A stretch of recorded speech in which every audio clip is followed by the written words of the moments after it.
Dockbridge, said the district attorney, coming hurriedly out of his office. I've got to send you to Seattle. We just located Andrews there, Sam Andrews of the Boodle Bank. One of Barney Conville's cases, you remember. He's the governor's requisition. Barney's down in Ecuador, so McGinnis of the central office will go out to make the arrest, but I must have someone to look after the legal end of it, to fight any writ of habeas corpus, and handle the extradition proceedings. They might get around a mere policeman, so I'm going to ask you to attend it. The trip won't be unpleasant, and the auditor will give you a check for your expenses. Remember now, your job is to bring Andrews back. He handed his assistant a bulky document bedecked with seals and ribbons and closed the door. Dockbridge gazed blankly after his energetic chief. Oh, certainly, certainly. Don't mention it. Delighted, I'm sure. Thanks so much, he exclaimed with polite sarcasm. Then he turned ferociously to a silent figure sitting behind the railing. Sudden, eh? Don't even ask me if it's convenient. Exiles me for 2 months? Just drop off to Bombay and buy him a package of cigarettes, or run across to Morocco and pick up Perdiccas. Like a good fellow, don't you regard him as a trifle inconsequent? Conville's side partner McGinnis, a gigantic Irishman with extraordinarily long arms and huge hands, climbed disjointedly to his feet. In consequence, is it, Mr. Dockbridge? The words came in gentle roar from an altitudes of his towering form.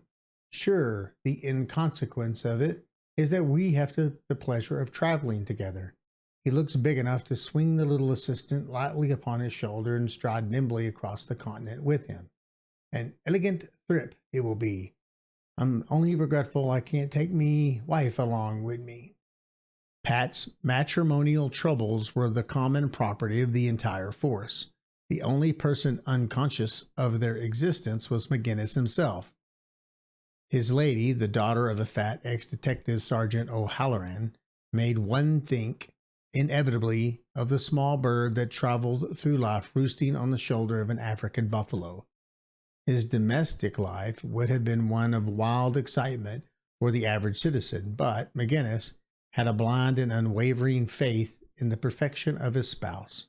Conceive, however, his surprise when the assistant district attorney suddenly smote him sharply in the abdomen and shouted, "I'll do it." "What?" ejaculated Pat. "Take my wife?" "Yes, have none, ye spalpeen. I'll have one by tomorrow." "And is it Miss Peggy ye name?" "No other. The county's pays part of the bills. I'll make this my wedding trip." "God save us, Mr. Dockbridge," gasped Mr. McGinnis. "Ain't he a little drivel?" he added to himself delightedly.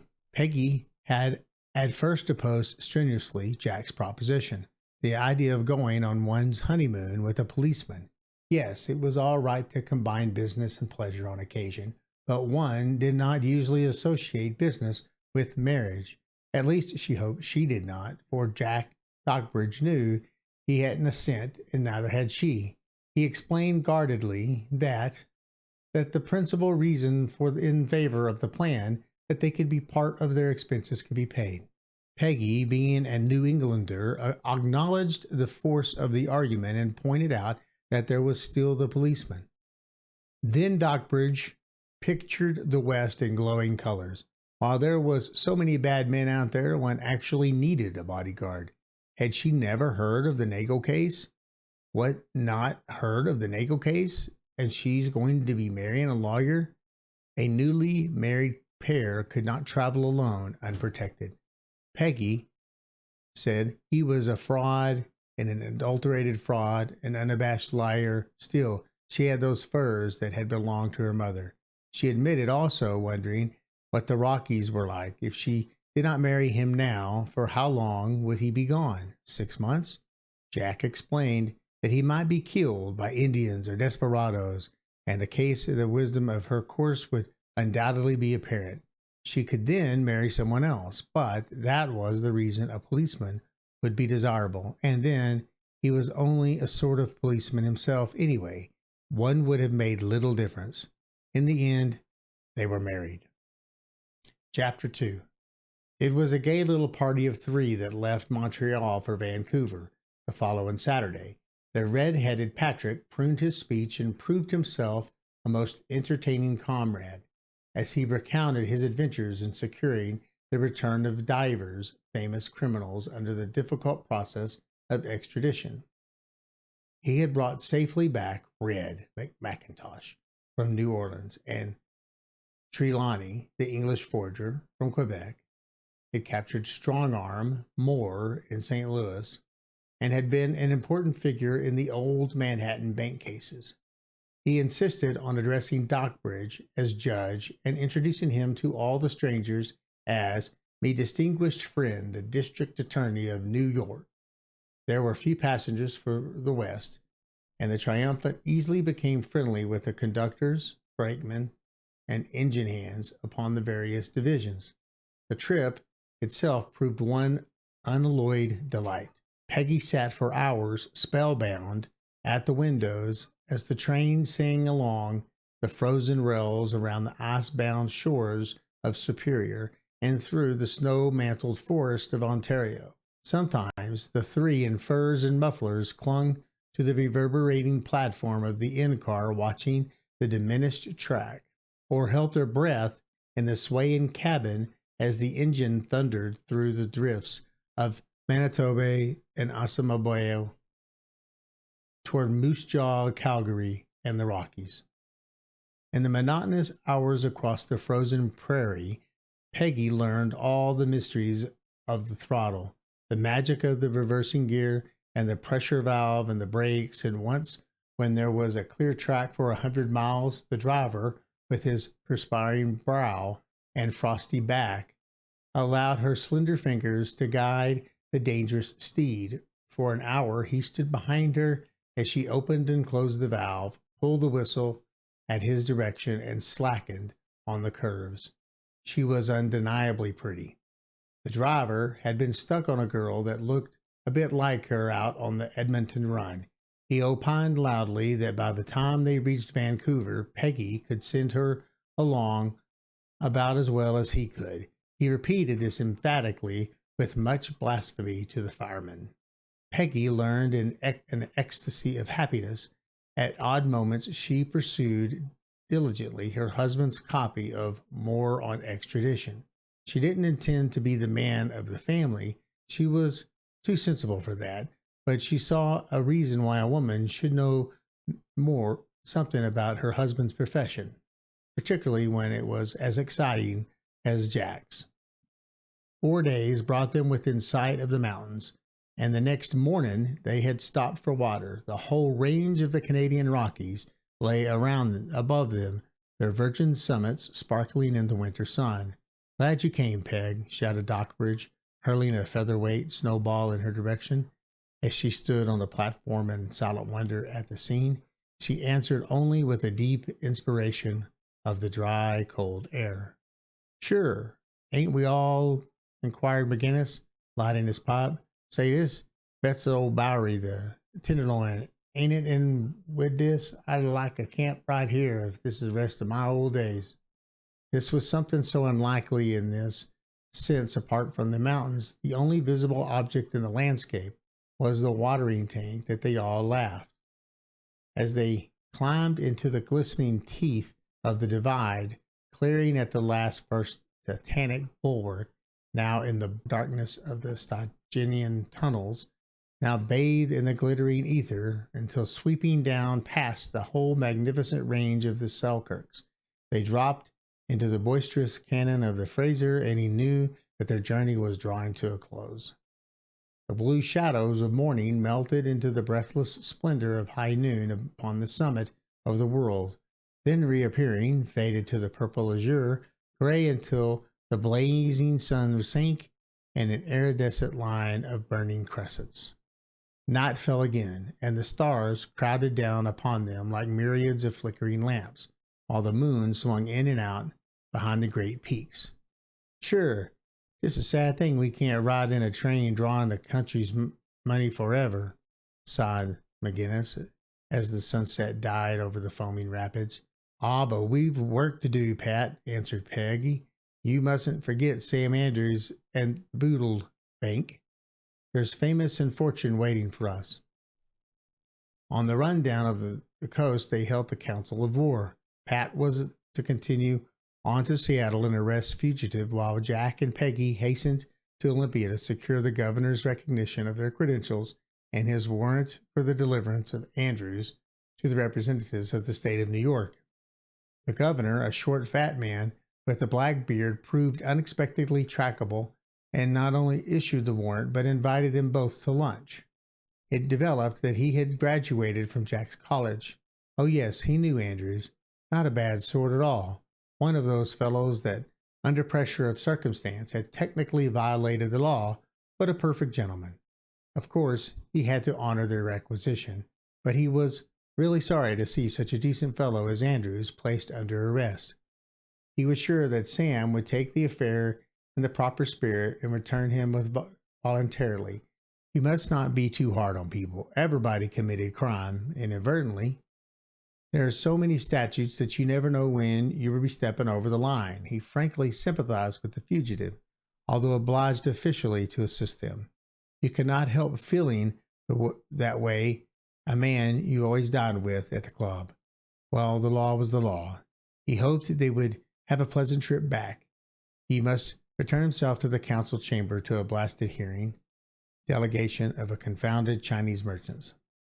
They took the train for Seattle, highly elated. They found McGinnis together with the prisoner and his lawyer awaiting with him at the Rainier Grand. Andrews proved to be another stout man with a brown beard and a pair of genial gray eyes. As the governor had stated, it was clear that he was a perfect gentleman. He apologized for bringing his lawyer. It was only, they would understand, and to make sure that his arrest was entirely legal. He had no intention of attempting to retard or thwart their purpose in any way. Of course, the whole thing was unfortunate in many respects, but that he may be desired in New York to unravel the uncomplicated affairs of a bank was only natural. Everything could be easily explained, and in the meantime, the only thing to do was to return them as quickly as possible. Altogether, he was very charming and entirely convincing. He hoped they would not consider him presuming if he suggested that in a few days in Seattle would prove interesting for them. There was so much that was so beautiful in the way of scenery and easy access, and in the meantime, he could get his affairs in shape. Peggy thought that this was a splendid idea.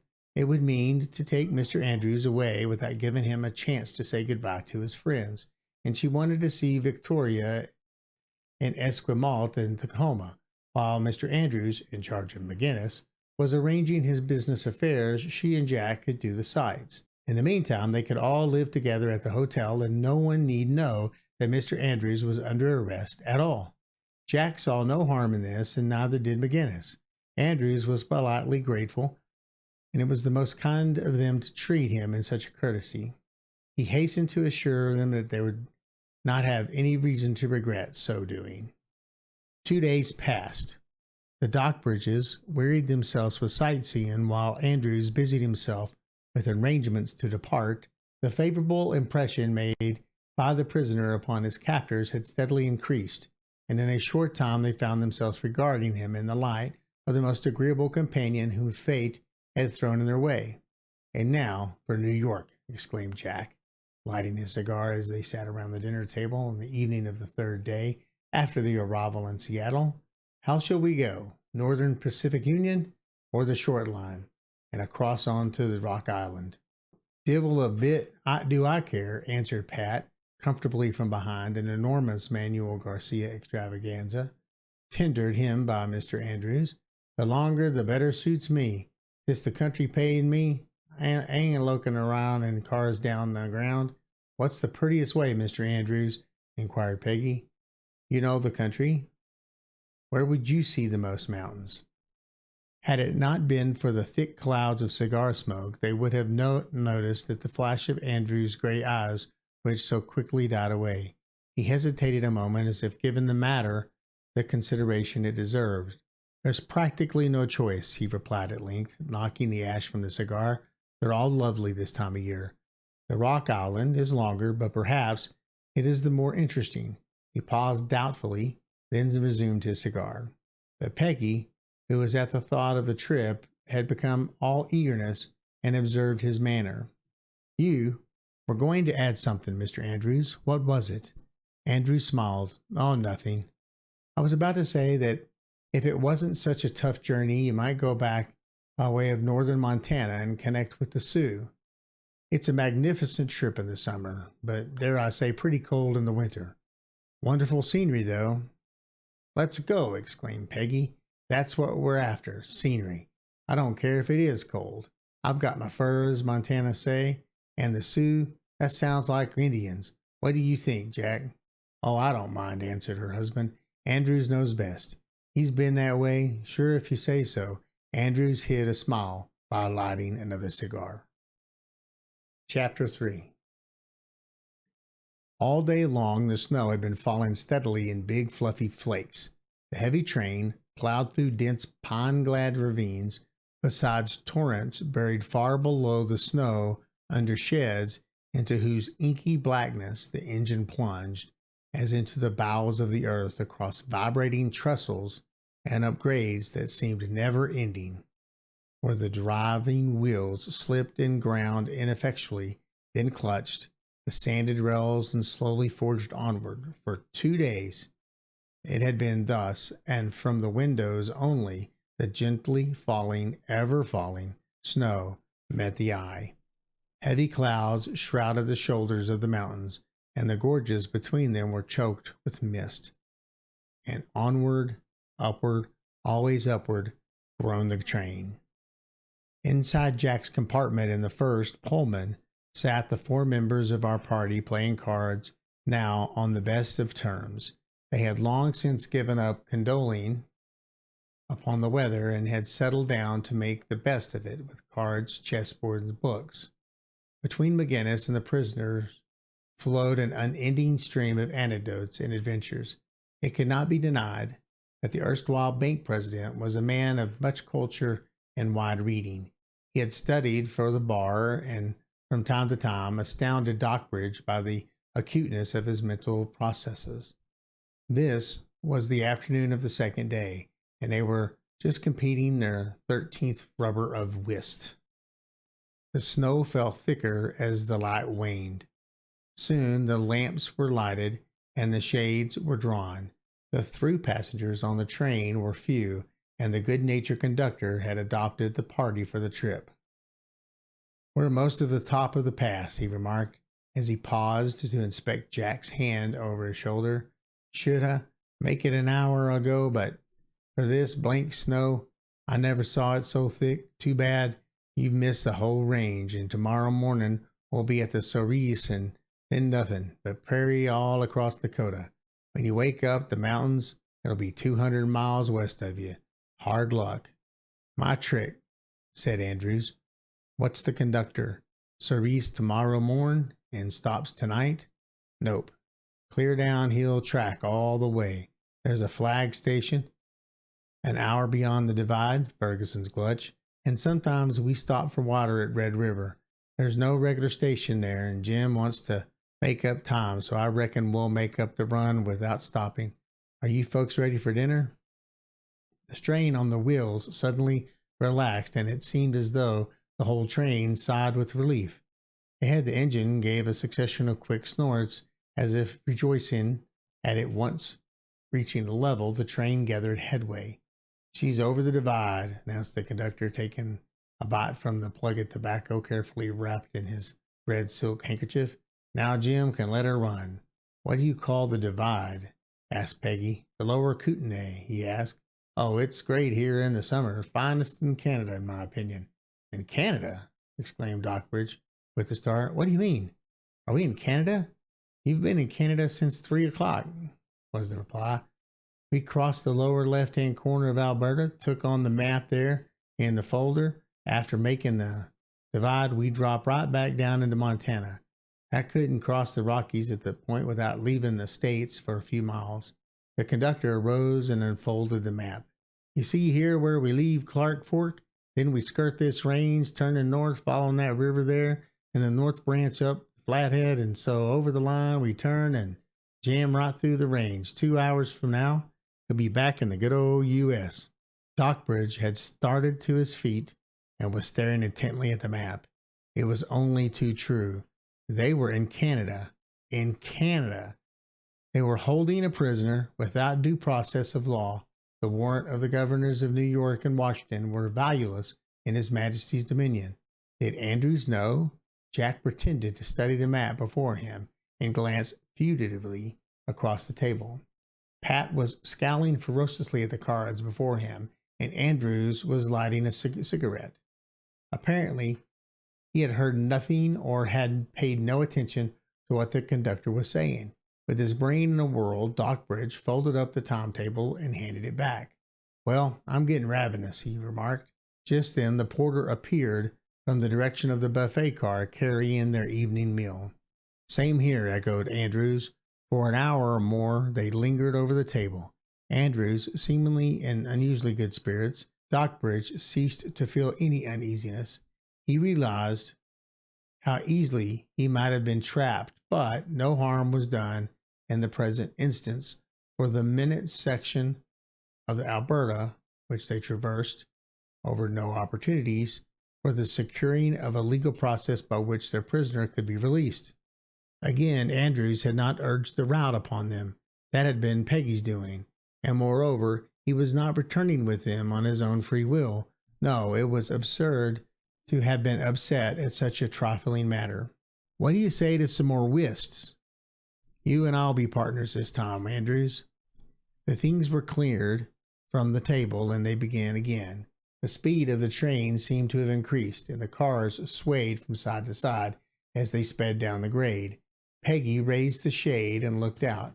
The pane was plastered with an ever-changing kaleidoscope, crust of flakes that spat against him, clogged against the others, and sagged downward in a dense mass toward the sash.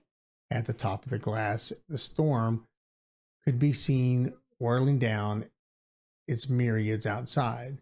"What a night!" she ejaculated as she pulled down the shade. At that moment came a prolonged wail from the engine, followed by the quick clutch of the brakes. The wheels groaned and creaked, and the passengers tossed forward in their seats. Again, the whistle shrieked. The train, carried onward by its momentum, ground its wheels against the brakes which strove to hold them back, and gradually they came to a standstill. The conductor rushed toward the door, and the brakeman hurried through with the lantern. "Ferguson's Gulch," he shouted as he ran by. "Must have singled us."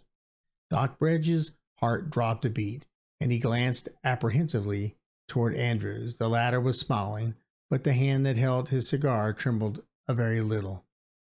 "You're young, Stockbridge," he remarked with slightly tremendous sarcasm. "There are only one or two things still for you to learn. One of them is that the United States warrant is useless in Canada. You haven't thought of that, eh?" "Warrant, is it? Sure, this is all the warrant I'll want," replied Pat, snapping a shining Colt from his pocket. "Blaze, don't get excited, me friend. Perhaps you don't know it all yourself. On moving, and I'll put 6 holes in your carcass." Stockbridge grasped Peggy by the arm and drew her breathless to her feet. "What is it? What is it?" she gasped, clinging to him in the aisle. Jack reached over and released the shade. Outside in the darkness, red lights swung to and fro. A blast of icy air poured into the car from the open door. He hurried out into the vestibule. The storm was sweeping by swiftly and silently and absurdly. The motto of his old bicycle club flashed into his mind: "Feliciter et salenter." The lamp above his head threw a yellow circle against the vast night. He stumbled down the steps and clung to the rail, putting his head into the sleet. Stung his face like the tentacles of a sea monster. In the foreground stood the conductor, already white with snow, his lantern swinging to leeward in the snow, shouting to a man on horseback. 4 other mounted figures, their steeds facing the blast, marked the point where the light ended and the night began again. 3 train hands, each with a lantern, paced to and fro beside the car. Ahead could be heard the coughing of the engine. The man on horseback waved his hand in the direction of the train, flung himself heavily to the ground, tossed the reins to one side of the others, and strode toward the car. Jones and Wilkes told the horses. Fraser and White, come along with me. He directed over his shoulder. He pushed by Dockbridge and climbed onto the car. The conductor followed. Where's the officer and his prisoner? He demanded in a harsh voice. Inside, Your Honor, answered the conductor, shaking the snow from his coat.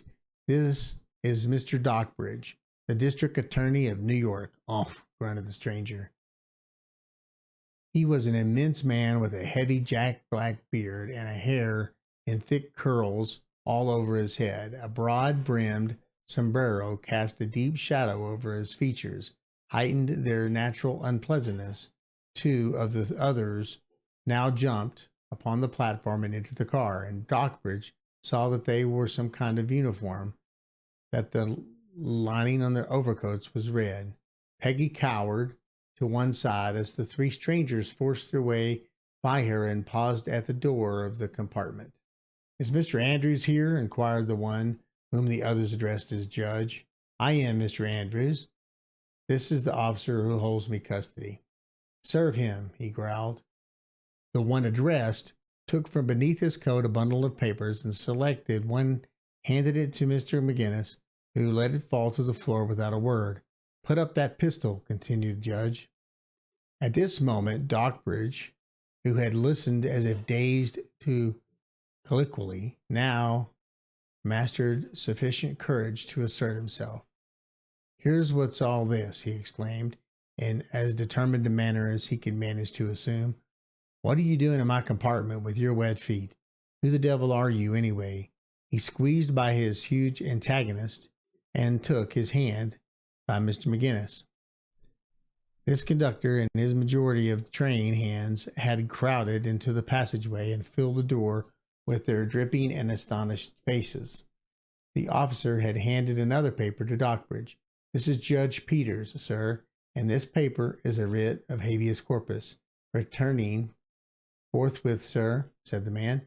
Dockbridge glanced at the paper and saw that the officer's statement was correct. The paper was a writ ordering him to produce the body of Samuel Andrews before the Honorable Elijah Peters, Judge of Supreme Court of Alberta, forthwith, and show cause why said Andrews should not be set at liberty. He was trapped. It could not be denied. If this is Judge Peters, he inquired politely of the man with the black beard, who has taken off his hat and seated himself upon the sofa. I am, returned the other curtly, and now I pronounce this car a court, and direct you to release my prisoner, as detained by you without lawful authority. He leaned forward and shook his finger threateningly at McGinnis. Put up that pistol. McGinnis looked at Dockbridge. Put it up, Pat, directed the latter. There's no occasion for pistols. He winked at Peggy. Pardon my lack of courtesy in addressing you, Judge Peters, when you first entered. I was unaware, of course, to whom it was that I spoke. The judge shrugged his shoulders deprecatingly. I'm naturally taken somewhat by surprise and hardly feel that I can do justice to my position in the matter at which of short notice. However, as the court is now in session, I can only ask the privilege of arguing the matter before your honor. If I might be permitted to do so, I would suggest that the hearing take place in some larger space than this compartment, in which my wife desires speedily to retire. He looked inquiringly toward the court. That's right, Judge, spoke up the conductor. Don't keep the lady out of a room. You can hold court in the baggage car. The black-bearded man grumblingly rose to his feet and, leaving a large pool of water in the middle of the floor, as you choose. Bring along the prisoner and be quick about it. I've got to ride 15 miles tonight. The crowd streamed down the aisle and into the baggage car in front. McGinnis followed Mr. Andrews. Shall I come along, Jack? Whispered his wife. No, stay here. I'm afraid we're beaten. I shall only spar for Tom and try to invent some way out of it. Peggy sadly watched his disappearing form. What a disgustingly anticlimax. She reviled herself for being the one who had forced the selection of the Montana route. It was all her fault. When a man's married, his troubles begin. Jack could lose his job, and then where would they be? She had gotten him into this fix, and now she would do her best to get him out of it. She threw on his fur coat and cap and followed into the baggage car. The judge had seated himself on a trunk. Jack stood at his right with the warrant in hand. A single lantern cast a fitful glare over the two, around whom crowded the passengers and train hands. Peggy heard her husband's somewhat immature voice stating the circumstances of the wreck of the Boodle Bank. The judge seemed not interested. The crowd was getting larger every moment. Passengers kept coming in on every kind of disability. And last of all, the engineer and fireman entered by the front door. Outside, the huge engine hissed and throbbed as if impatient of the delay. Peggy slipped unseen behind a pile of trunks, snapped the big padlock through the staples of the door, then hurrying back to the compartment, rummaged until she found Jack's box of cigars. Arming herself with these and with her copy of Moore on Extradition, she made her way back to the baggage car. Yes, I know all that, the judge was saying, but that's all immaterial. It ain't what he did. It's what right you've got to hold him in the Dominion of Canada on a warrant from a governor of one of the United States. Show me that, or I'll discharge the prisoner here and now. Excuse me, please, exclaimed Peggy, forcing her way through the throng onto the open space under the lamp. I thought you might like to smoke. Lawyers all like to smoke. There was an immediate response from the court. Well, I don't care if I do, remarked the judge more genially. Confoundedly cold there in the snow, waiting for the train. Thank you. He handed back the box, and Peggy passed it to the engineer and told him to send it along. Then she whispered in her husband's ear, read him that chapter on international relations. Keep it going for 10 minutes and we'll win out. I've got a scheme.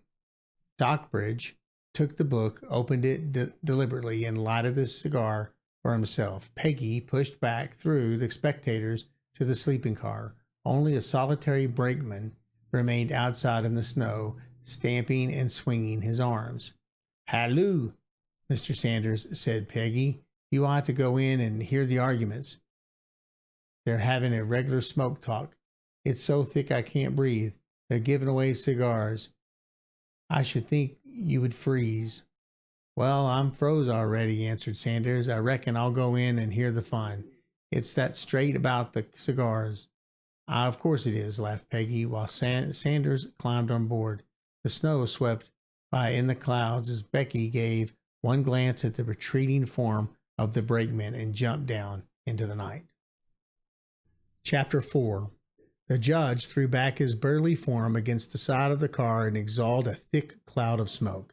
Now, young feller, if you have any legal right to detain your prisoner, let's hear it. This court's going to adjourn in just 10 minutes by the watch, and I reckon when it adjourns, it'll take the prisoner with it. The spectators, who had seated themselves as best they could, looked expectantly toward the New Yorker. Jack rose, holding the book impressively before him. The gust from the storm outside penetrated the cracks and loosely hung siding baggage door and made the feeble lantern swing and flicker. The smoke from 20 cigars swirled around the ceiling. The conductor placed his own lantern on a trunk by Jack's side. If the courts please, began Stockbridge, while it's entirely true that no warrant issued out of the court of the United States or by a governor of one of the United States gives any jurisdiction over the person of a fugitive who is held in custody in the Dominion of Canada, it is nevertheless a fact that under the principle of comity between friendly nations, the government of one will not interfere with the officer of another who is performing an official act under the color of authority. Sounds well, said Jack to himself, but don't mean a blame thing. This principle is as old as the law itself, and is sustained by only a long series of decisions in international tribunals. The doctrine is clearly set forth by Croesus. That ought to nail him when he says, no nation will voluntarily interfere with a duly authorized officer of another nation in the performance of his duty, whose act does not interfere with the functions of the government of the other. He pronounced this balderdash with much solemnity and with great effect upon the assembled train hands. Now, Your Honor, I am a duly authorized officer of the state of New York, the same being peace with the Dominion of Canada. Bosh, interrupted the judge. You're talking nonsense. I won't be made a fool of any longer. Prisoner discharged. Court stands adjourned, and as I said, it is going to take the prisoner with... A jerk of the train prevented the conclusion of his sentence. There came another pull from the engine, followed by a succession of violent puffs. The train started. My God, the engine, shouted the fireman, making a spring for the door. Locked, locked. He yelled and threw himself upon it. The conductor dived for the platform. The judge started to his feet. This is an infernal trick, he cried. Stop the train. Do you hear? Stop the train at once. But the train was gathering headway every moment and was fast dropping down the grade. A triumphant whistle shrilled through the night with a succession of short toots. For God's sake, open the door, gasped the engineer. Get a crowbar, somebody. We'll be going 100 miles an hour inside a minute. But no crowbar was to be found, and the door resisted all their efforts. On rushed the train, thundering down the pass, swaying around the curves until the frightened occupants of the baggage car clung to one another to retain their foothold, and every moment adding to its speed. The baggage man threw open the side door. The night dashed by in a solid wall of white. Damn, this is a crime, roared the judge. I'm being kidnapped. Your government shall be notified. If we're not all killed, can't somebody stop this train? Do you hear? Stop it, I say, stop it. For an instant, Dockbridge had been startled as the others. Then it came to him in one inspired moment. Peggy was on the engine. A series of whistles came across the tender. Toot, toot, toot, toot, toot, toot, toot, toot, toot, toot. The old Harvard cheer that Peggy heard echoing across the football field 100 times. Of course, she was going to fetch them out of Canada, and then to thunder with all the judges of the Dominion, he began to laugh hysterically. On and on, faster and faster, rushed the train. The pallid faces of the passengers and the crew stared strangely out of the blue haze. Breathless, each man struggled to keep his footing, momentarily expecting to be dashed into eternity. The minutes dragged as hours until the last, from somewhere in the rear of the train, the fireman returned with the wrench and, throwing his whole weight upon the padlock, quickly snapped its staples. The door burst open, sending him flying headlong. Through the car poured a furious gust of wind and snow, blinding, suffocating, and into the midst of this jumped the engineer, and clambering desperately upon the tender, disappeared. Perhaps it was the dimness of the light, but Andrews had suddenly begun to look white and old. At the same moment, a red light flashed by alongside the track, and the train roared across a suspension bridge without slacking speed. Red River, gasped the fireman, clambering to his feet. The blood leaped into Jack's veins. Red River, they were across the line. Peggy had won. God bless her. With a triumphant glance at the cowering Andrews, he took upon the frightened crowd. You can't beat the Yankee girl, he shouted. Judge, you're right.